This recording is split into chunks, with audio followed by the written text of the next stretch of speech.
these problems, the focus is going to be solving quadratic equations by graphing and factoring. And for this first problem, we're going to find the zeros of each function by using a graph and table. If we're going to use a graph and table in order for us to find the zeros, it would be helpful for us not to just do a random table, but to do something that would get us to the answer a little more quickly. And typically, your zeros are going to be pretty close to your vertex. So if we knew where the vertex was, that would be helpful. In standard form, we do know that the x-coordinate of your vertex is at the point opposite of b over 2a. A is 1, because that's the number in front of our x squared. B is negative 6. And c is 8 if we needed to use that, but for this equation we don't need that. So if we plug into that, what we would have for this problem is the opposite of b, and b is a negative 6, so the opposite of negative 6 over 2 times a, which would be 2 times 1. That would give us 6 over 2, which is equal to 3. So that means our vertex is at the point 3 comma something. In order for us to figure out that something, we would just take 3 and plug that back into the original. The original is in function notation, so if you're going to plug in 3 for x, we would usually write that as f of 3.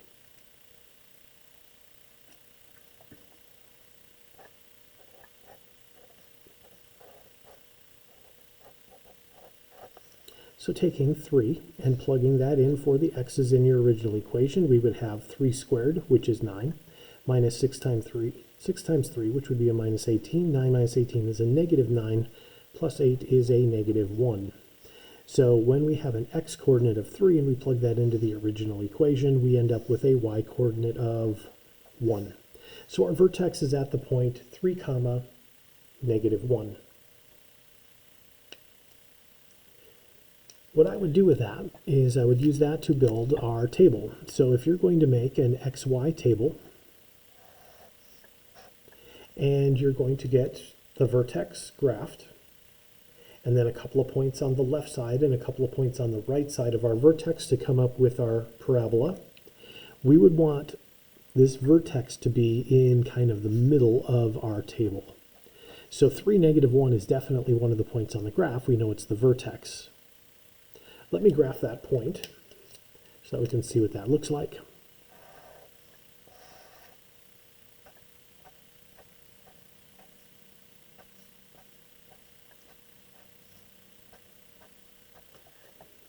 So if you graph the point 3, negative 1, that would be right about there.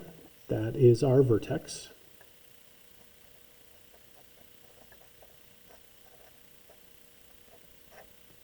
And then from there, what we'd want to do is get a couple of points over on the right side and a couple of points over on the left side to finish our graph up. So that means over here on the right side, we'd want to plug in like 4 and 5. Since this x-coordinate here is at 3, we want to plug in a couple bigger, and maybe plug in 2 and 1, because we would be looking for a couple of numbers that are a little smaller.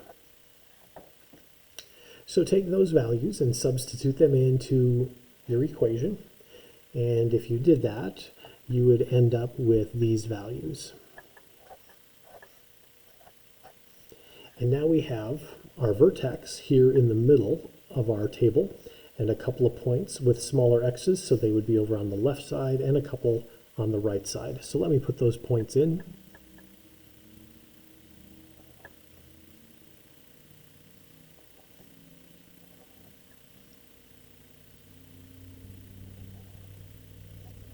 So our graph is going to look something kind of like this. This would be our U-shaped graph going upward.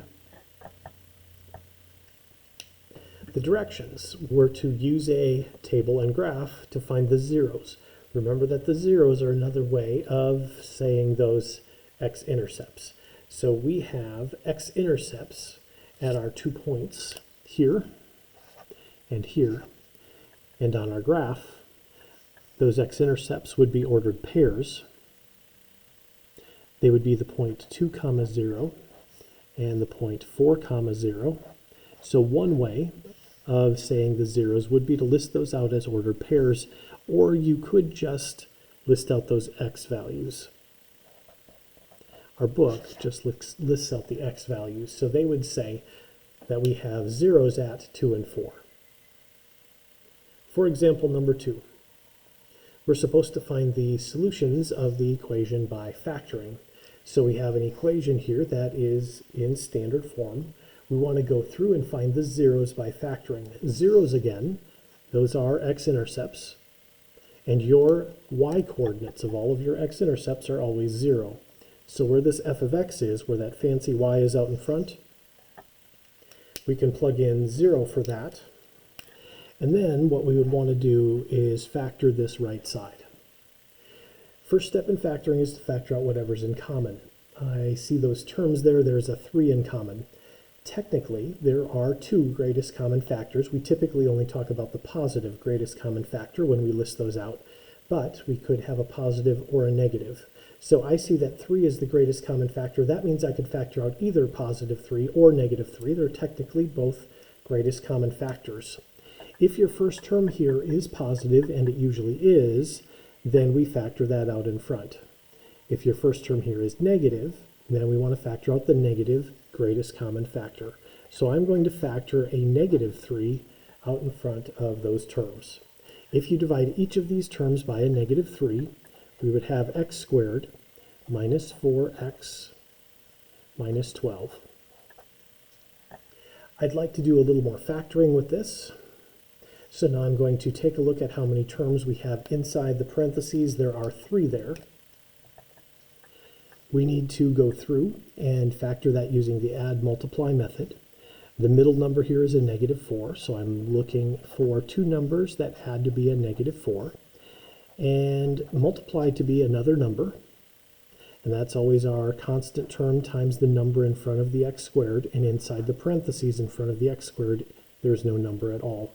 It's an invisible 1, so negative 12 times 1 is negative 12.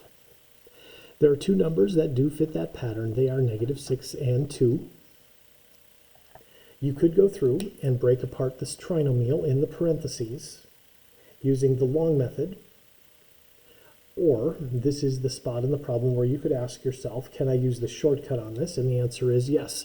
We are trying to factor an x squared minus 4x minus 12, and there is that invisible 1 in front of the x squared inside the parentheses. The 0 and the equal sign and the negative 3, those are out in front. We're just factoring what's inside the parentheses, and there is a 1 in front of the x squared in the parentheses, so we can use the shortcut.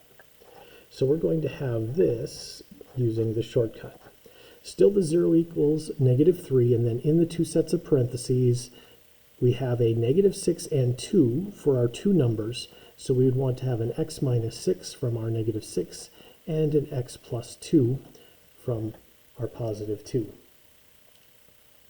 We have 3 things over on the right side of our equal sign that are being multiplied together that equal 0.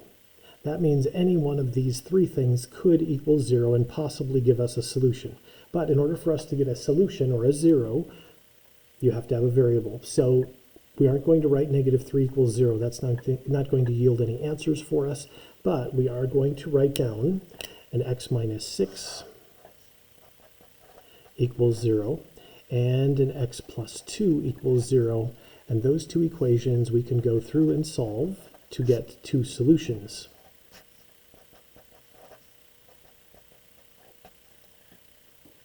Those solutions are the same thing as zeros, and that is the same thing as having an x-intercept. So technically, these are 2 x-intercepts. And just like we did in the last problem, once we found our x-intercepts, we could write them out as our number, our intercept, or our 0, and then for the y-coordinate 0. So we could write out as an ordered pair 6, 0, negative 2, 0, or what our book does is just list those out separated by a comma. So the 2 answers are going to be 6 and a negative 2 separated with a comma. The order doesn't matter.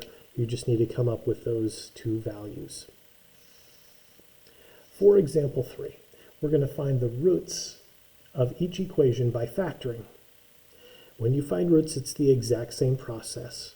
There's essentially 4 things that all are the same but in different contexts. So there are solutions, there are x-intercepts, there are zeros, and there are roots. Those are really all the same thing, but we call them those different names depending on the context of the problem. For this problem right here, I'm going to go through and find the roots. So what I want to do is basically go through and do what we did up above. We're going to go through and get our equation with 0 on one side. This one we did right away by plugging in 0 for f of x. This one doesn't have an f of x, but we still need to get a 0. So I'm going to subtract 25 on both sides of our equal sign. If I do that, I'm going to end up with a 4x squared minus 25 is equal to 0. And then from there, just like we did in the last problem, I'm going to factor that. I want to take a look at these terms here on the left side and see what's in common, but there's nothing in common. From there, I see we have 2 terms. That tells me that we will need to use either difference of squares, sum of cubes, or difference of cubes. In this problem, it's definitely not a sum. We have subtraction here, so it's either difference of squares or difference of cubes, or this does not factor at all. When I take a look at the constant term here, it is a 25. That's not a perfect cube, but it is a perfect square because 5 times 5 gives us 25. And 4 and x squared, those are also perfect squares. How I would get a 4x squared is with a 2x times another 2x. So we do have subtraction with 2 terms, and they are both perfect squares, so we can use the difference of squares pattern to write our equation. We said 2x times 2x gives us a 4x squared, and 5 times 5 gives us 25. So we have those for the first and last terms in each of the parentheses, and the difference of squares pattern says we need to have alternating signs. One of those needs to be a plus and one needs to be a minus.